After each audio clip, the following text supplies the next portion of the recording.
Hello, this is Dr. Abbas Watoli, Assistant Professor, Amal College of Advanced Studies, Colombo. Agricultural income is an important topic in income tax. In the last part of the topic, we will be dealing with the integration of agricultural income and non-agricultural income. So in this video, we will be discussing about the treatment of agricultural income and non-agricultural income while computing the total tax liability of an individual, and also two solved problems for the assessment year 2021-22 will be discussed. So let's go to the next slide that talks about agricultural income and tax liability. As per the Income Tax Act 1961, the provision is like this. Agricultural income is totally exempt from tax. However, it is a factor in determining tax on non-agricultural income of individuals HUF, AOP, OB, or I, whose total income excluding agricultural income exceeds the minimum taxable limit and the net agricultural income exceeds rupees 5,000. It means that agricultural income is actually exempt from tax. However, if an individual's total income excluding agricultural income exceeds the minimum taxable limit, that is 2,50,000, and his agricultural income exceeds rupees 5,000, then agricultural income should be considered or integrated to the total income for computing tax liability. The procedure is explained in this slide. You see, first you take total income, that is excluding agricultural income, add agricultural income, so you get aggregate income. Then compute tax on aggregate income as per the latest slab. Then compute tax on agricultural income, that is agricultural income plus minimum exemption limit. To get the tax amount, you have to add 2,50,000 to the agricultural income and then compute tax rate. Then tax payable is A minus B, that is tax on aggregate income minus tax on agricultural income, less rebate under section 87A if it is applicable. That means if total income is less than 5 lakh, he is eligible for rebate up to 12,500. You give that rebate here, or add surcharge if any. Similarly, if his income is above 50 lakh, he is supposed to pay surcharge and add that surcharge. Then add education cess. And so finally you will get total tax payable.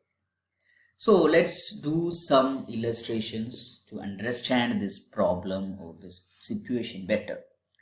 This is a case, total income 4,50,000, agricultural income 3 lakh. We have to compute the tax payable. So for the procedure, first total income 4,50,000, agricultural income 3 lakh, aggregate income 7,50,000. 4,50,000 plus 3 lakh, 7,50,000. First compute tax on aggregate income. That is for first 2,50,000 it is nil, the next 2,50,000 at the rate of 5% amount to 12,500. So the next 2,50,000, that is now 5 lakh is already there, 2,50,000 at the rate of 20%, that is 50,000. So total 62,500 is the tax on rupees 7,50,000. Then under B, tax on agricultural income. So 3 lakh agricultural income plus minimum exemption limit 2,50,000. So amount is 5,50,000. Compute the tax for first 2,50,000. It is nil. Next 2,50,000 at the rate of 5%. That is 12,500. And the balance 50,000 at the rate of 20%. That is 10,000. While adding 12,500 plus 10,000, it is 22,500.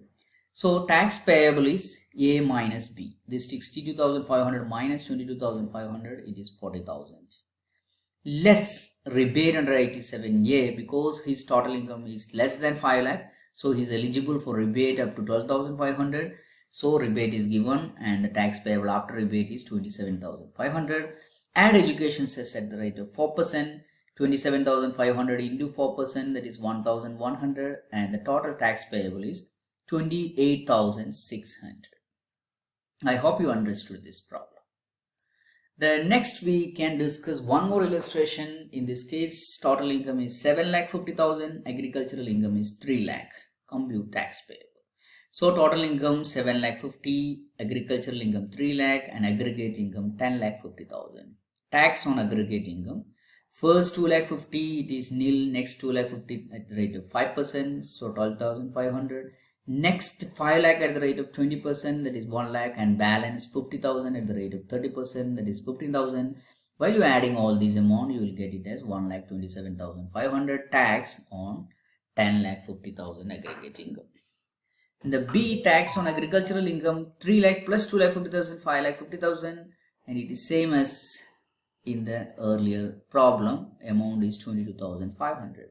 So tax payable is A minus B, that is 1,27,500 minus 22,500, so it is 1,05,000. Add education cess at the rate of 4%, 1,05,000 into 4%, that is 4,200. So total tax payable is 1,09,200. So I hope you understood the process of integrating the agricultural income and non-agricultural income for computing the total tax liability of an individual HUFA or PO BOI. Thank you for watching. Have a nice day.